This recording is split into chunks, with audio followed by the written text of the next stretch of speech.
Hello दोस्तों, कैसे हैं। उम्मीद है कि सभी लोग अच्छे होंगे।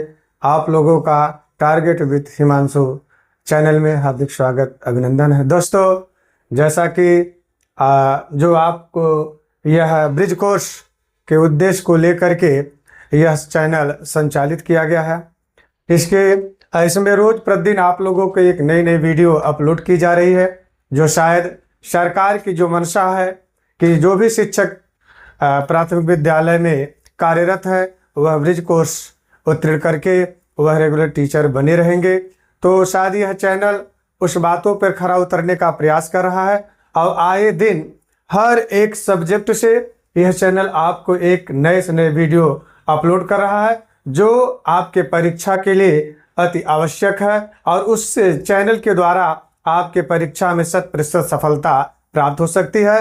दोस्तों, मैं डॉक्टर जयंत कुमार पाठक हिंदी के लिए पुनः वीडियो को अपलोड कर रहा हूं। जो हमारा सिलेबस था मौखिक अभिव्यक्ति में विभिन्न गतिविधियों एवं पद्धतियों से सुनना एवं बोलना कौशल का विकास। इसके पहले हम लोगों ने पढ़ा मौखिक अभिव्यक्ति में विभिन्न गतिविधियों द्वारा कि श्रवण कौशल का महत्व क्या है, छात्र को कैसे हम श्रवण कौशल में निपुण कराएं। इसके बाद इस वीडियो के बाद हमारी जो वीडियो आ रही है वह है मौखिक अभिव्यक्ति में विभिन्न गतिविधियों एवं पद्धतियों से सुनाना एवं बोलना कौशल का विकास। दोस्तों, यह कहने के लिए है कि मौखिक अभिव्यक्ति जब कोई भी शिक्षक व्यक्ति बालक इस तरह से कार्य करता है तो उसके पीछे जो उद्देश्य होता है कि वह बालक को विभिन्न गतिविधियों एवं पद्धतियों से अपनी बात को सुनावे और उसे बोलने के कौशल में निपुण बनाए। क्योंकि हर एक व्यक्ति के ज़हन में होता है कि हर एक व्यक्ति सुयोग्य नागरिक बने। सुयोग्य नागरिक बनने के लिए हर एक व्यक्ति को, हर एक छात्र को, हर समाज के तबके के लोगों को कहीं न कहीं वाक्पटु होना चाहिए। वाक्पटुता होने के लिए आपको कहीं न कहीं मौखिक अभिव्यक्त करने के लिए आपको विभिन्न प्रकार के गतिविधियों एवं पद्धतियों को क्या करना पड़ेगा, पढ़ना होगा, पढ़ाना होगा। तब जाकर के वह छात्र बड़े आसानी से अपने मौखिक अभिव्यक्ति को सामने रख सकता है। रखने का आशय यह है कि तब वह अपनी बात सामने वाले व्यक्ति से कह सकता है और सामने वाला व्यक्ति उसकी बात को आसानी से समझ सकता है, और जब समझ सकता है तो वह भी उसका प्रत्युत्तर आसानी से दे सकता है। अब रही बात कि बोलने के कौशल का विकास कराना है एक अध्यापक को कक्षा शिक्षण कार्य करते समय, तो सबसे पहले वह किन गतिविधियों को अपनाए जिसके कारण बालक के अंदर वह बोलने का कौशल का विकास हो सके। दोस्तों, मैं आपको बता रहा हूं कि जो विभिन्न गतिविधियां हैं उस गतिविधियों में सबसे पहला जो पॉइंट हमारा आता है, बिंदु आता है, वह है बौद्धिक गतिविधियां। जब एक शिक्षक क्लास में कक्षा शिक्षण कार्य कराने के लिए जाता है, दोस्तों उसके सामने यह एक समस्या होती है कि वह छात्र को अच्छा से अच्छा ज्ञान देने का प्रयास करता है, लेकिन वह सब कुछ होने के बावजूद भी वह छात्र बोलने में असमर्थ होता है। तो कहीं न कहीं एक अध्यापक को इन विभिन्न प्रकार की गतिविधियों पर ध्यान देना चाहिए कि जिससे बालक के अंदर वह बोलने का कौशल जो है विकसित हो सके। इसके लिए आपको करना क्या है दोस्तों, सबसे पहले आप बौद्धिक गतिविधियों को अपनाइए। बौद्धिक गतिविधियों से आशय है कि सबसे पहले उसका बौद्धिक विकास करिए। बौद्धिक विकास के लिए आपको इसके अंतर्गत जो पहला बिंदु बताया गया है, प्रतियोगिताएं, यानी कि आप जब भी कक्षा शिक्षण का कार्य करें उस विद्यालय में आप इस प्रकार का आयोजन करें, प्रतियोगिताओं का आयोजन कराएं। प्रतियोगिताओं का जब आयोजन कराएंगे तो उस प्रतियोगिता में आपको करना क्या है दोस्तों, गणित हो अथवा विज्ञान या फिर क्विज आदि इस प्रकार का लेखन की प्रतियोगिता कराएं कि जो लड़का इस प्रकार से गणित की प्रतियोगिता में प्रथम स्थान लाएगा उसको इस प्रकार के पुरस्कार से पुरस्कृत किया जाएगा। क्विज जैसी प्रतियोगिता कराएं, यानी कि हर बालक को कक्षा शिक्षण कार्य करते समय अपने क्लास के उन बालकों को जो बोलने में शायद अभी भी उस स्थान तक नहीं जा पाए हैं जिस स्थान तक आप ले जाने का प्रयास कर रहे हैं, तो इसके लिए आप क्विज प्रतियोगिता कराइए। एक छोटी सी कविता दे दीजिए और कहिए उसको कि इतने समय में आप सुव्यवस्थित रूप से इस कविता को सुनाइए। तो बालक कहीं न कहीं वह आपके सामने, लोगों के सामने जब इस प्रकार से कविता को सुनाता है तो धीरे धीरे उसके अंदर यह जो बोलने का कौशल अपने आप जो है विकसित हो जाएगा। दोस्तों आगे बताया गया है, यानी कि गणित विज्ञान जैसी प्रतियोगिता आप हर एक बालक के अंदर बोलने के इस कौशल को विकसित करने के लिए गणित हो अथवा विज्ञान हो, इस प्रकार की प्रतियोगिता कराइए कि उसमें छात्र जो है बढ़ चढ़ करके हिस्सा ले, भाग ले, जिसके कारण वह धीरे धीरे आपके सामने बोलने में समर्थ हो जाए और आपके द्वारा बताए गए शब्दों को वह आसानी से आपके सामने बोल सके। दूसरा जो बिंदु बताया गया, बौद्धिक विकास कराने के लिए आपको चर्चाएं करानी है। करना क्या है शिक्षक दोस्तों, आपसे मैं यह बता दे रहा हूं कि विभिन्न गतिविधियों के अंदर जब बौद्धिक विकास हमको करना हो तो आप क्लास में इस प्रकार के चर्चा का आयोजन कराइए, जिसे हम कभी कभी कक्षा शिक्षण कार्य करते समय शायद सभी लोग ऐसा करते भी होंगे, हम बालकों को समूह में बांट देते हैं। समूह में बांटने के बाद हम क्या करते हैं, अंत्याक्षरी करवाते हैं। अंत्याक्षरी कराने का तात्पर्य यह है यहाँ पर कि हम बालकों को 2 समूहों में विभक्त कर लेते हैं। अब विभक्त करने के बाद उनसे हम कहते हैं कि किसी नाम महापुरुष के नाम की चर्चा करिए, अंताक्षरी करिए, या फिर अल्फाबेटिकली किसी शब्द को लेकर के हम कहते हैं इस प्रकार के शब्द को आप दोनों पक्षों के बीच में बोलिए और अंततः जो जीतता है उसकी हम सराहना करते हैं, प्रशंसा करते हैं। मित्रों आपको बता दे रहे हैं, जब वह छात्र अपने समूह में एक दूसरे के सामने चर्चा करता है, धीरे धीरे उसके अंदर बोलने की प्रवृत्ति आ जाती है, जिसके कारण यह जिस कौशल को लेकर के हम आगे चले हैं उस कौशल में हमें 100% सफलता मिलती है। बात आती है दोस्तों, इस तरह से बालक का बौद्धिक विकास के साथ साथ बोलने के कौशल का भी विकास हुआ इन 2 बिंदुओं के माध्यम से। और उसके बाद अगर बालक हमारा इस प्रकार से बोलने के कौशल में पूर्ण रूप से विकसित नहीं हो पाता है तो हमें दूसरे गतिविधियों का उपयोग करना चाहिए। दूसरी गतिविधि क्या है, जैसे सांस्कृतिक गतिविधि। सांस्कृतिक गतिविधि के अंतर्गत कला और शिल्प। देखिए जैसे हम कभी कभी कक्षा शिक्षण कार्य करते हैं तो हमें हस्तकला के प्रतियोगिताओं का हम क्या करते हैं, आयोजन कराते हैं। यानी कि बढ़िया से बढ़िया चित्र बना करके जो बालक दिखाएगा उसको हम पुरस्कृत करेंगे। तो वह बालक कहीं न कहीं, दोस्तों मैं बता दे रहा हूं, चित्र के माध्यम से भी शब्द को सुना जाता है, समझा जाता है, और जब सुनेगा समझेगा तो उसको वह आसानी से बोल लेगा। यानी कि आपका जो उद्देश्य है वह बोलने के कौशल का क्या करना, विकास कराना। तो आप कला के माध्यम से भी बालक के अंदर जो बोलने का कौशल है उसको आप आसानी से विकसित कर सकते हैं। दोस्तों जो अगला बताया गया है, शिल्प। देखिए आप कभी कक्षा शिक्षण कार्य कर रहे हैं विद्यालय में, तो आप जो और प्रतियोगिता होती है, जैसे हम कहते हैं मेहंदी लगाना, या फिर हम कहते हैं खिलौने बनाना। छोटे छोटे बालक हैं, उनसे कहिए कि आप मिट्टी के इस प्रकार के खिलौने बना के लाइए। अब खिलौनों के नामकरण थे, जब वो खिलौना बनाएगा तो उस खिलौने का कुछ न कुछ नामकरण होगा।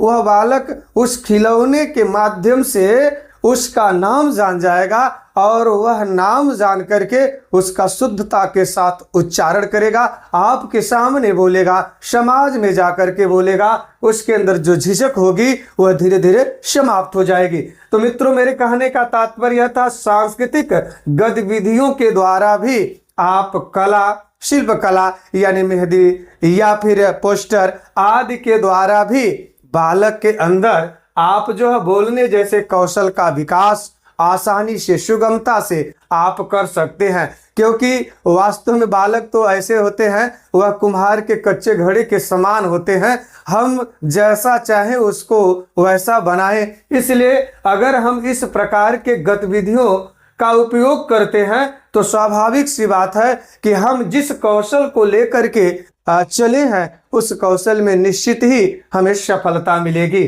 आगे बात करते हैं इसी के अंतर्गत जो सांस्कृतिक गतिविधियां के अंतर्गत है प्रदर्शन। देखिए आजकल सरकार की भी ऐसी योजना है, रोज आए दिन हर एक अध्यापक को वह जो है कहीं न कहीं इसके प्रति सीख देने का प्रयास कर रहे हैं कि आप विद्यालय में रोजगार परक मेलों का आयोजन करिए।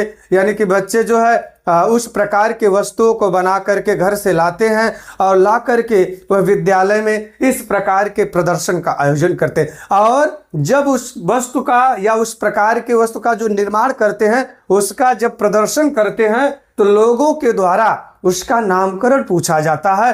तो बच्चा कहीं न कहीं जो वस्तु प्रोजेक्ट का निर्माण करके वह प्रदर्शन के लिए लाया है वह उसके नामकरण को सुनता है, समझता है और दोस्तों जाकर के वह आसानी से उस प्रकार के नामकरण को वह किसी भी व्यक्ति के सामने समाज में जाकर के आसानी से बोल लेता है। जिसके कारण हम जिस उद्देश्य को लेकर के चलते हैं कि बालक के अंदर ज्ञान तो हो गया, शब्द तो जान गया, लेकिन बोलने की क्षमता उसके अंदर नहीं है, तो इसलिए हम सांस्कृतिक गतिविधियों के माध्यम से प्रदर्शन के कार्य का आयोजन करते हैं, जिसके कारण बालक धीरे धीरे बोलने में कुशल हो जाता है और आसानी से एक दूसरे के सामने अपनी बातों को वह कह लेता है।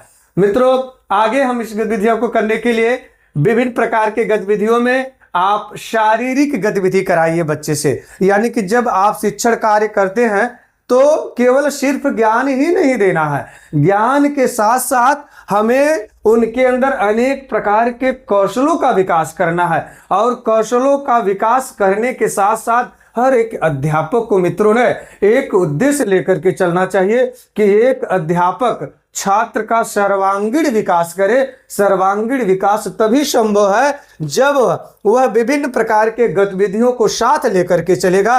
विभिन्न प्रकार के गतिविधियों की बात जब करते हैं पुनः तो एक गतिविधि आती है हमारी शारीरिक गतिविधि।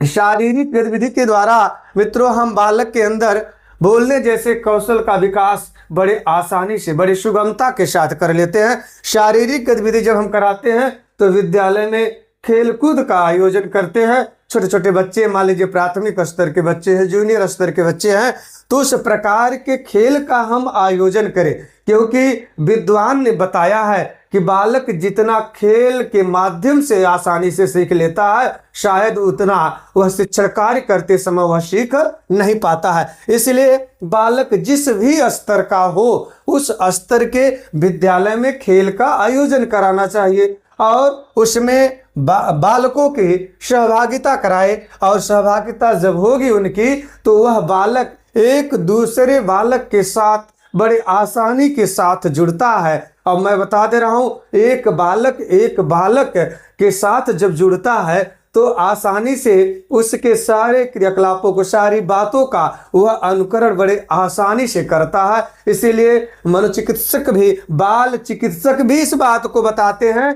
कि एक बालक के अंदर जो स्वतंत्रता दी जानी चाहिए सीखने के लिए, वह स्वतंत्रता अपने समूह के लोगों के बीच जितना आसानी से वह प्राप्त करता है शायद उतना आसानी से वह कहीं प्राप्त नहीं कर पाता है। इसलिए मित्रों आपको शारीरिक गतिविधि में खेलकूद का आयोजन कराना चाहिए, जिससे बालक के अंदर बोलने जैसे कौशल का आसानी से विकास हो सके।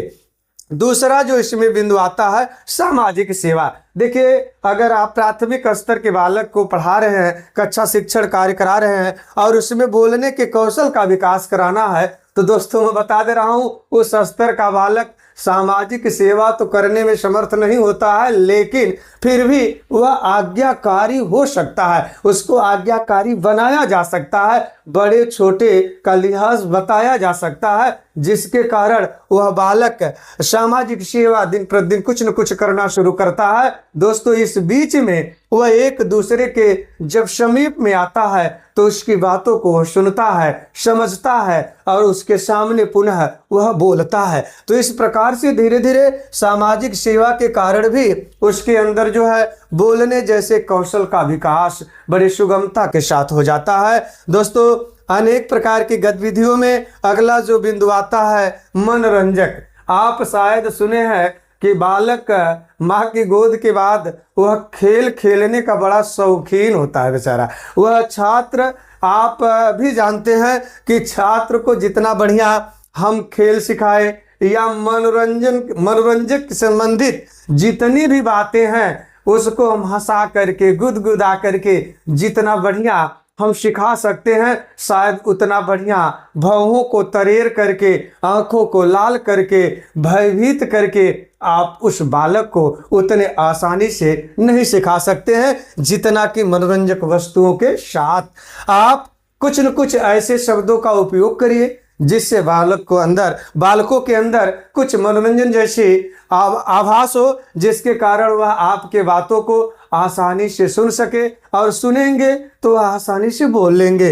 इसके साथ साथ एक बिंदु के अंतर्गत आता है मनोरंजन के साथ साथ गेम या खेल। हमने बताया, देखिए दोस्तों, खेल के माध्यम से आप किसी बालक को बड़े आसानी से सिखाया जा सकता है। आप जब कभी ग्रामीणांचल में देखिए, छोटे छोटे बच्चे जो होते हैं बेचारे, वह अपने समूह के साथ जब रहते हैं तो कभी घर बनाना, डॉक्टर बनना, अध्यापक बनना, यह सब कार्य वह अपने समूह के लोगों के साथ बड़े आसानी से कर लेते हैं। जब आप उनको खेल खिलाएंगे, स्वाभाविक सी बात है कि वह खेल के माध्यम से बड़ी आसानी से आपकी बातों को श्रवण करेंगे, सुनेंगे, और सुनेंगे तो उनके अंदर बोलने का कौशल का विकास बड़े सुगमता के साथ हो जाएगा। तो दोस्तों, मेरे कहने का तात्पर्य यह था कि मौखिक अभिव्यक्ति जब आप कर रहे हैं तो मौखिक अभिव्यक्ति करने के पीछे जो आपका उद्देश्य यह है कि छात्रों के अंदर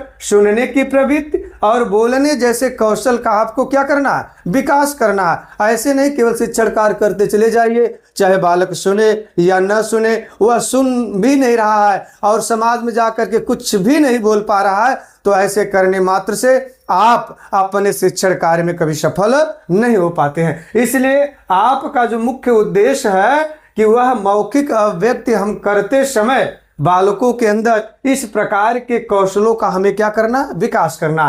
तो इस प्रकार के कौशलों का विकास करने के लिए आपको क्या करना पड़ेगा दोस्तों, विभिन्न प्रकार की गतिविधियों का सहयोग लेना पड़ेगा। यहाँ पे उसमें बताया गया, पहला बौद्धिक गतिविधि, दूसरा सांस्कृतिक गतिविधि, तीसरा शारीरिक गतिविधि, चौथा जो बताया गया मनोरंजन गतिविधि। इन गतिविधियों के अंतर्गत कुछ छोटे छोटे बिंदु हैं, उन बिंदुओं को आप ध्यान रख करके कार्य करिएगा। प्रतियोगिताओं का आयोजन कराइएगा, समूह में चर्चा कराइए, सांस्कृतिक कार्यक्रम के अंतर्गत कला और शिल्पकला आदि का आयोजन कराइए, प्रदर्शन का कार्य कराइए, शारीरिक गतिविधियों के अंदर खेल कूद कराइए, सामाजिक सेवा कराइए, और उसके बाद मनोरंजन गतिविधि के अंदर है आप उनको एक गेम खेल कराया करिए, जिसके माध्यम से निश्चित ही मैं बता दे रहा हूं उस बालक के अंदर, उस छात्र के अंदर बोलने जैसे कौशल का विकास हो जाएगा। आगे बताया गया है, विभिन्न गतिविधियों के बाद अगर हमारे कुछ बालक इन प्रकार के कौशलों से वंचित हो जाते हैं, क्योंकि कहा गया है कि हर एक बालक की बुद्धि लब्धि एक समान नहीं होती है, क्योंकि सबका अलग अलग परिवेश होता है और वह अलग अलग वातावरण से आते हैं और विद्यालय में कक्षा शिक्षण के समय एक वातावरण में रहते हैं। तो इस प्रकार से हो सकता है कि कहीं न कहीं हमारे क्लास में जितने भी छात्र छात्राएं हैं, अगर वह विभिन्न प्रकार के गतिविधियों से उनके अंदर बोलने जैसे कौशल का विकास नहीं हो पाया, तो हम दूसरे माध्यम को भी अपना लेते हैं। दोस्तों, इसके लिए बताया गया है अनेक प्रकार के पद्धतियों को आप अपनाइएगा। अनेक प्रकार की पद्धतियों की बात जब आती है तो उसमें सबसे पहले पद्धति जो होती है वह बोला जाता है प्रश्न पूछने जैसी पद्धति। जब आप कक्षा शिक्षण कार्य कर रहे हैं तो हमने इसके पहले भी बताया कि आप यह जरूर ध्यान दें कि कक्षा शिक्षण कार्य करते समय वह छात्राओं से 1-2 प्रश्न पूछना चाहिए। जब आप प्रश्न उनसे पूछेंगे तो वह कक्षा समूह में खड़ा होकर के आपके प्रश्नों का उत्तर देगा। जब प्रश्नों का उत्तर देगा तो समूह में जब बोलने की प्रवृत्ति उसके अंदर आ गई तो वह किसी भी स्थान पे, किसी भी समाज में, किसी भी व्यक्ति के सामने जाकर के वह आसानी से बोल सकता है, जिसके कारण बोलने जैसे कौशल का विकास बड़ी सुगमता के साथ हो सकता है। लेकिन यहाँ अध्यापक को करना क्या है दोस्तों, कि शिक्षण कार्य करते समय, और ध्यान दीजिएगा यहाँ पे अध्यापक कि एक कमियां हैं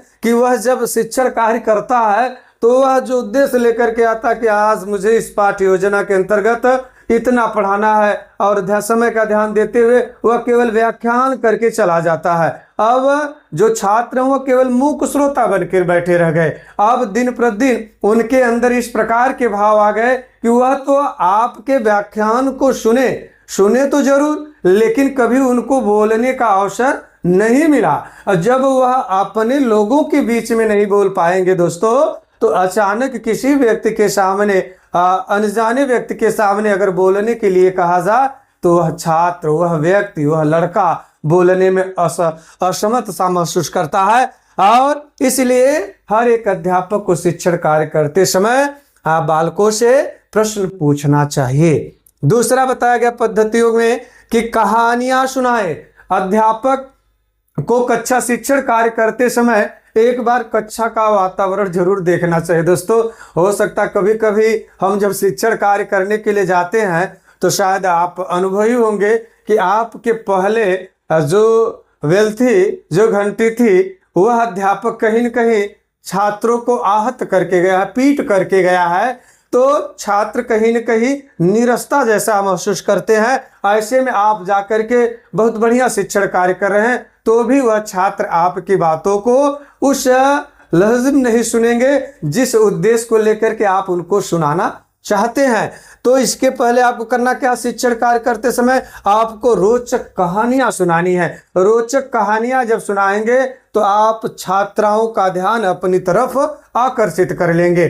और जब वह कहानियां सुनेगा तो आप भी जानते हैं कहानियां सुनाते समय हम सामने वाले व्यक्ति की सहमति लेते हैं, और जब वह बालक कहानी सुनते हुए अपनी सहमति देगा तो फिर आप उससे कहानी यदि सुनाने के लिए कहेंगे तो वह बालक बड़े आसानी से उस कहानी को आपके सामने, अपने लोगों के सामने उसको क्या करता, सुना देता है। और यही सुनाने की प्रवृत्ति उसके अंदर बोलने जैसे कौशल का विकास कर देती है। दोस्तों आगे बढ़ते हैं। पद्धतियों के अनुसार ध्यान पूर्वक सुनाना। देखिए यह अध्यापक के लिए एक बहुत बड़ी विशेषता मैं बता दे रहा हूं। शिक्षण कार्य करते समय जब कुछ भी आप मौखिक अभिव्यक्ति कर रहे हैं तो हमको ध्यान क्या देना, सबसे बड़ी बात है कि हमको ध्यान देना है। ध्यान देते हुए हमें अपनी बातों को कहना है। और जब कभी हम शिक्षण कार्य करते हैं, कुछ बोलते हैं, कुछ पढ़ाते हैं, कुछ बताते हैं, ऐसे में हर एक अध्यापक को अपने सभी छात्रों के ऊपर दृष्टिपात करना चाहिए। और जब आप सभी छात्रों के ऊपर दृष्टिपात करेंगे, आंखें से आंखें मिलाएंगे, तो स्वाभाविक सी बात है कि आपकी सहमति वह बालक सिर हिला कर करके देता है, जिससे आपको कहीं न कहीं आत्मसंतुष्टि होती है कि हमारे द्वारा जो कुछ भी पढ़ाया जा रहा है, जो कुछ भी बताया जा रहा है, उसको बालक बड़े आसानी से सुन रहा है, समझ रहा है। और जब वह सुनेगा, समझेगा, तो फिर वह आसानी से जाकर के एक दूसरे व्यक्ति के सामने उसको व्यक्त कर सकता है। दोस्तों अगला जो बिंदु आता है पद्धतियों के अनुसार प्रतिक्रिया देना। यहाँ पे जब हम शिक्षण कार्य करते हैं तो हर एक अध्यापक को इस बिंदु पर ध्यान देना चाहिए, क्योंकि हमारा उद्देश्य सिर्फ पढ़ाना नहीं होता है। हमें हर एक बालकों से क्या लेनी है, प्रतिक्रिया। प्रतिक्रिया क्या है, जब आप शिक्षण कार्य कर रहे हैं, बता रहे हैं, तो स्वाभाविक सी बात है कि एक बार आप पूछते हैं कि आप लोगों को समझ में आया, तो बच्चे जो होते हैं, छात्र जो होते हैं, वह सहमति देते हैं। सहमत देने के बाद अगर कहीं लग रहा है, ऐसे तो कोई अध्यापक पूछता तो पूरी क्लास कहती है कि जी सर हमको समझ में आया, ऐसे सहमत लेने से आपको संतुष्ट नहीं होना है। ऐसे में उससे संबंधित कुछ आवश्यक बातें, कुछ कठिन शब्द, जो कुछ भी आपको अच्छा लग रहा है, उस बालक से आप पूछ लीजिए। बालक जैसे ही आपके शब्द का उत्तर आपके सामने देगा, आप अपने लोगों के बीच में देगा, तो स्वाभाविक सी बात है कि वह बालक के अंदर बोलने जैसे कौशल का विकास बड़ी सुगमता के साथ हो जाएगा। अगली बात जो बिंदु आता है वह भाषण लेखन। देखिए सबसे बड़ी बात है बोलने का जो कौशल का विकास करना हमको, इसके लिए एक पद्धति को अपनाना पड़ेगा, भाषण लेखन, या इसको और दूसरी भाषा में हम कह देते हैं निबंध लेखन। ऐसे में आप बालक को निबंध दीजिए लिखने के लिए, और जब बालक निबंध पाएगा लिखने के लिए तो उसमें मनोभाव विचारों को अपने व्यक्त कर देगा। क्योंकि कोई कहा गया है कि जाकी रही भावना जैसी हर मूरत तिन देखी वैसी। वह बालक जब भी आप मान लीजिए निबंध, छोटा बच्चा है, छोटा बालक है, वह निबंध लिखने में असमर्थ है, तो आप उसे सुलेख जो बोलते हैं सुलेख दे दीजिएगा, तो वह सुलेख लिखने का प्रयास करेगा, या इस तरह से लेखन कार्य करेगा। तो जब वह लिखता है ना, तो देखिएगा कभी कभी बालक लिखते समय भी उच्चारण करता है, और जब वह उसको बोलेगा तो बोलने की प्रवृत्ति जब आ जाएगी, तो आप जिस उद्देश्य को लेकर के चले हैं कि मौखिक अभिव्यक्ति में विभिन्न पद्धतियों के द्वारा आप बालक में बोलने जैसे कौशल का क्या करना है, विकास करना है, तो भाषण लेखन, निबंध लेखन आदि पद्धतियों के माध्यम से हम किसी भी बालक में बोलने जैसे कौशल का विकास आसानी से कर सकते हैं। दोस्तों, सब मिलाकर के आप मौखिक अभिव्यक्ति करते समय इन सारी गतिविधियों एवं पद्धतियों पर ध्यान दे करके अगर शिक्षण कार्य करते हैं, तो स्वाभाविक सी बात है कि एक अध्यापक जिस कौशल को विकसित करने के उद्देश्य को लेकर के चला है, निश्चित ही उसको उसमें 100% सफलता मिलेगी। लेकिन यह सफलता तब मिलेगी जब वह विभिन्न प्रकार के गतिविधियों का आयोजन कराएगा, विभिन्न प्रकार के पद्धतियों को अपनाएगा, तो निश्चित ही उसके द्वारा की गई मौखिक अभिव्यक्ति से वह बालक के अंदर बोलने जैसे कौशल का विकास बड़ी सुगमता से हो जाएगा। दोस्तों, अभी बहुत कुछ बाकी है, वीडियो में बने रहिएगा, क्योंकि इससे संबंधित अभी कुछ लोगों ने कहा कि सर इसमें वैकल्पिक प्रश्न नहीं आते हैं, तो वैकल्पिक प्रश्न हमने आपको नहीं बताया दोस्तों, सब मिला करके यह आपको लघु उत्तरी विस्तृत प्रश्नों का ही उत्तर है। लेकिन वह समझने के लिए हमने कहीं कह दिया है कि इस तरह का वैकल्पिक प्रश्न अगर आएगा तो उत्तर आप आसानी से दे सकते हैं। अभी आपको कुछ प्रश्न दिए जाएंगे, उस प्रश्नों पे चर्चा होगी कि जो आपके परीक्षा में हो सकता है कि आए, और आने के बाद उनका उत्तर हम आसानी से दे सकें।